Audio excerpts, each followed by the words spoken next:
Hello everyone, welcome back to our YouTube channel.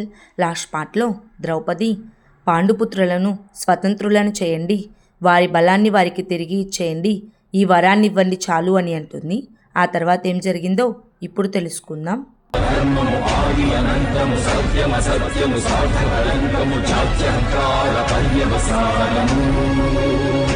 శక్తిదే భక్తిదే జీవన్ముక్తికి మార్గమిదే పంచమవేద సారం మహాభారతం కృష్ణుడు చూపిన లీల ఇది జీవన వేద మార్గమిది గీత జనించిన క్షేత్రమే ఇది మహాభారతం.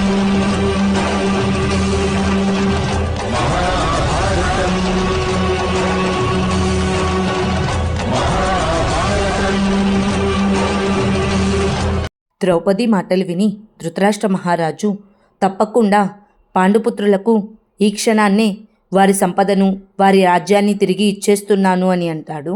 వెంటనే దుర్యోధనుడు, అసంభవం, నా సంపదను తిరిగి ఇచ్చే అధికారం మీకు లేదు నాన్నగారు అని అంటాడు. దుర్యోధనుడి మాటలు విని విదురుడు కోపంతో, మాట్లాడకు మూర్ఖ యువరాజా, ఇప్పటికైనా హస్తినాపురిపై కృప చూపించు, మౌనంగా ఉండు అని అంటాడు. అప్పుడు దుర్యోధనుడు, మౌనంగా ఉండాలా? నేను ఒప్పుకుంటున్నాను, ఈరోజు నేను ఆడించిన ఆట అధర్మము, మోసమే అని. అయితే మీరు కూడా ఒప్పుకోండి, ఆ అధర్మాన్ని, మోసాన్ని చూస్తూ ఊరుకున్నారని. ఇందులో నా అపరాధం ఎంతుందో మీ అందరిది కూడా అంతే అపరాధం ఉంది. దీనికి కూడా మీరంతా ఒప్పుకోవాలి. ఈ ఆటకు సాక్షాత్తు భీష్మ పితామహుల వారే నియమాలను విధించారు. దానిని ఇరుపక్షాల వారు మనస్ఫూర్తిగా పాటించారు. అయినా సరే ఈ ఆట అధర్మం అయితే మీ అందరికి కూడా సహభాగం ఉంది. కాకపోతే నేను చేసిన దోషమేమీ లేదు. ఉన్నారా ఎవరైనా ఈ రాజ్యసభలో ఈరోజు ఆడిన ఆట అధర్మము, మోసము అనేవారు అని అడుగుతాడు. దుర్యోధనుడు అడిగిన దానికి సభలో ఉన్నవారంతా ఏమీ సమాధానం చెప్పకుండా మౌనంగా ఉండిపోతారు. వెంటనే ద్రౌపది, ఇప్పటికీ ఈ సభ మౌనంగానే ఉండిపోయింది. ఇప్పుడు కూడా మీ ఎవరికి మీ ధర్మం మీద సందేహం రావడం లేదా? ఇక్కడ మీ ఎవరికీ తెలియదా, ఒక సాధువు మౌనం దుష్టుడి మాటలకు మించిన అపరాధమని? గుర్తుపెట్టుకోండి ధర్మజ్ఞానులారా, దుర్యోధనుడు చేసిన పాపాలకు వానికి ఎలాగూ దండన లభిస్తుంది. కానీ అంతకన్నా ముందుగా ఈ సభలో సమావేశమైన మీ అందరి మౌనానికి దండన లభిస్తుంది. ఇది నా శాపం, ఈ యాజ్ఞశైలి ద్రౌపది శాపం అని చెప్పి అక్కడి నుంచి వెళ్ళిపోతుంది. ఆ తరువాత శకుని ధృతరాష్ట్ర మహారాజుతో, మహారాజా, మీరు పాండుపుత్రులకు వారి సంపదను, వారి సామ్రాజ్యాన్ని, వారి శస్త్రాలను, అదేవిధంగా వారి స్వాతంత్ర్యాన్ని ఇవ్వాలనుకున్న నిర్ణయం సరి అయినదే. కానీ నా మేనల్లుడి వాదన కూడా సరి అయినదే మహారాజా. నేను దీనికి ఒక మధ్య మార్గాన్ని ఆలోచించాను. ఒకవేళ సభాసతులు అనుమతిస్తే నేను దానిని మీకు వివరించి చెప్తాను అని అంటాడు. వెంటనే ధృతరాష్ట్ర మహారాజు, త్వరగా చెప్పు శకుని, ఏమిటా మార్గం అని అడుగుతాడు. వెంటనే శకుని, మహారాజా, 13 సంవత్సరాలు నా మేనల్లుడు తాను గెలుచుకున్న దాన్నంతా పూర్తిగా అనుభవించవచ్చు. అదేవిధంగా ఓడిపోయిన కారణంగా పాండుపుత్రులు ఆ 13 సంవత్సరాలు వనవాసంలో ఉంటారు. అదేవిధంగా వనవాసం పూర్తయిన తర్వాత వారి సంపదను, వారి సామ్రాజ్యాన్ని వారికి తిరిగి ఇచ్చేయవచ్చు అని అంటాడు. శకుని మాటలు విని దుర్యోధనుడు మామయ్య అని ఆపబోతూ ఉండగా శకుని, మేనల్లుడా, నేను సరిగ్గానే మాట్లాడాను. ఒకవేళ దీనివలన కూడా నీకు సంతోషం కలగకపోతే ఈ పాండుపుత్రులు 12 సంవత్సరాల వనవాసం, 1 సంవత్సరం అజ్ఞాతవాసం చేయవలసి ఉంటుంది.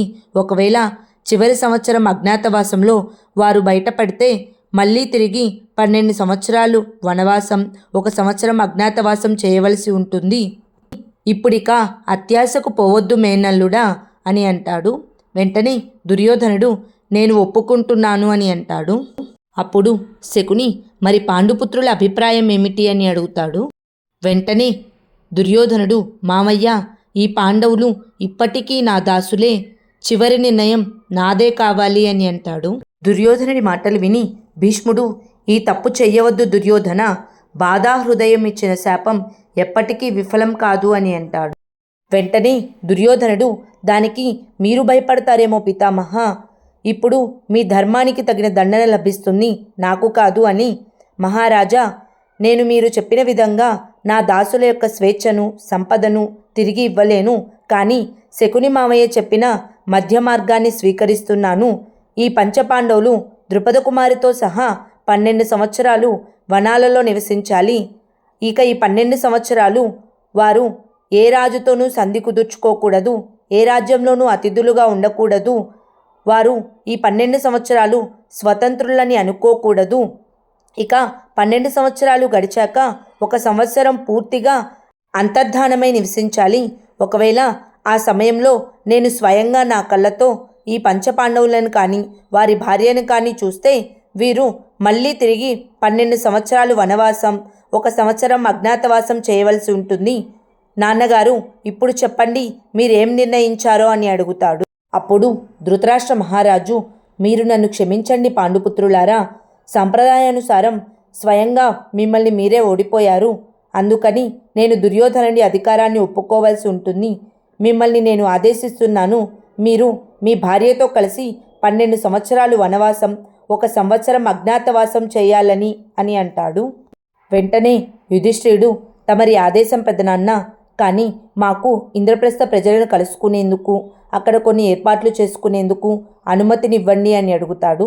వెంటనే ధృతరాష్ట్ర మహారాజు సరే ఇస్తున్నాను అని అంటాడు. ఆ తరువాత యుధిష్ఠిరుడు ధృతరాష్ట్ర మహారాజుతో, మీ అందరికీ మేము రుణపడి ఉంటాం పెదనాన్న. మీ ఆజ్ఞను మేము చివరిసారిగా పాటిస్తున్నాము. 13 ఏళ్ల తర్వాత పాండుపుత్రులు ఆదేశం కాదు అధికారం పొందేందుకు తిరిగి వస్తారు. ఈ సభ మాకు అధర్మానికి ఉన్న శక్తిని పరిచయం చేసింది. మేము తిరిగి ఈ సభకు ధర్మానికి ఉన్న సామర్థ్యాన్ని అనుభవగతం చేస్తాము అని అంటాడు. ఆ తరువాత భీముడు, ముందుగా నా ప్రతిజ్ఞను వినండి సభాసతులారా. నేను ఈ దుశ్శాసనుడు ఛాతీని చీల్చి వారి రక్తాన్ని తాగుతాను. కురు సామ్రాట్ ధృతరాష్ట్ర మహారాజు పుత్రులందరి మృత్యువు నా చేతుల్లోనే ఉంది అని అంటాడు. వెంటనే అర్జునుడు కోపంతో, ఇది మీ అంతానికి ఆరంభం ధృతరాష్ట్ర మహారాజా. ఎవరైతే ఈ సభలో మాకు జరిగిన మోసాన్ని చూశారో, పాంచాలికి జరిగిన అవమానాన్ని చూశారో వారందరూ అంతమవుతారు. రక్తం ధారలై ప్రవహిస్తుంది. శివుని రుద్రతాండవం జరుగుతుంది. మహాసంగ్రామం జరుగుతుంది. మహాభారతం జరుగుతుంది అని చెప్పి పంచపాండవులందరూ అక్కడి నుంచి వెళ్ళిపోతారు. ఆ తర్వాత ఏం జరిగిందో నెక్స్ట్ పార్ట్లో తెలుసుకుందాం. Please like, share and subscribe to our YouTube channel. Thank you.